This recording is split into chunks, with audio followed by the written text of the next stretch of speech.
Hello everyone, it's me JP from UniqueTutorials. Today, in this video, I'll show you how to wirelessly control an iPhone using another iPhone smartphones. So, without further more delay, let's begin. So right now you can see the two different iPhones on the screen. So say I want to control this iPhone using this iPhone. So firstly, just open the control center and just enable the Bluetooth on both of your iPhone devices. So after enabling the Bluetooth on both of your iPhone devices, just open the settings on your respective iPhone.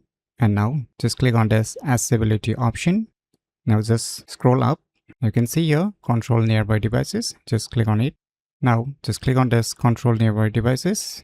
You can see the respective iPhone that is nearby. Just tap on it. Now you can see the various buttons here. So say I want to open the control center of this respective iPhone using this iPhone. So I will just click on this control center icon. So now you can see the control center is opening. So if I click on it again, it will get hide. So if I want to check the recent apps, then I can click on this button. Now you can see here.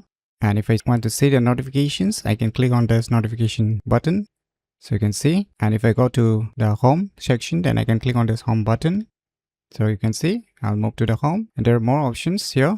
So you can customize the different buttons. You can add the play pause button also. You can increase or decrease by adding this volume up and down button also. So you can control Siri of the other iPhone from here itself. So these are the options you're gonna get inside this options. So by using these cool tricks, you can wirelessly control an iPhone using another iPhone smartphones very easily. So if you never known about these cool tricks, then you should definitely give it a try. So if you find this video tutorial useful, please click on the thumbs like button. And if you're new to our channel, click on the subscribe button, and lastly, thanks for watching.